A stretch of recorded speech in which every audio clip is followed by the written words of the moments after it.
ਹਾਂਜੀ, ਸਤਿ ਸ਼੍ਰੀ ਅਕਾਲ ਸਾਰਿਆਂ ਨੂੰ। ਜੀ ਆਪਾਂ ਟਰਿਪ ਮਿਲੀ ਸੀਗੀ ਚੰਡੀਗੜ੍ਹ ਏਅਰਪੋਰਟ ਦੀ ਬੱਦੀ ਤੋਂ, ਅਤੇ ਹੁਣ ਆਪਾਂ ਬਾਈ ਨੂੰ ਡਰੋਪ ਕਰ ਦਿੱਤਾ ਚੰਡੀਗੜ੍ਹ ਏਅਰਪੋਰਟ 'ਤੇ। ਅਤੇ ਹੁਣ ਆਪਾਂ ਬਾਹਰਲੀ ਸਾਈਡ ਜਾ ਰਹੇ ਹਾਂ, ਏਅਰਪੋਰਟ ਤੋਂ ਬਾਹਰ ਨਿਕਲ ਰਹੇ ਹਾਂ।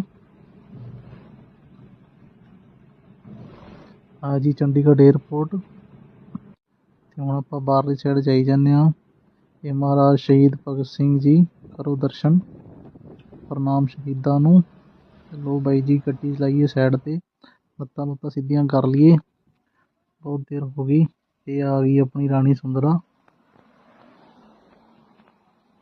ਹੁਣ ਭੁੱਖ ਬਹੁਤ ਲੱਗੀ ਆ ਬਾਈ, ਜਾ ਕੇ ਰੋਟੀ ਖਾਂਦੇ ਹਾਂ ਅਤੇ ਮਿਲਦੇ ਹਾਂ ਅਗਲੀ ਨੈਕਸਟ ਵੀਡੀਓ 'ਚ। ਅਤੇ ਆਪਣੀ ਸੈਕਿੰਡ ਰੀਲ ਸੀਗੀ, ਅਤੇ ਕਰੋ ਵੀਰੇ ਸਪੋਰਟ, ਬਹੁਤ ਬਹੁਤ ਮਿਹਰਬਾਨੀ, ਥੈਂਕ ਯੂ।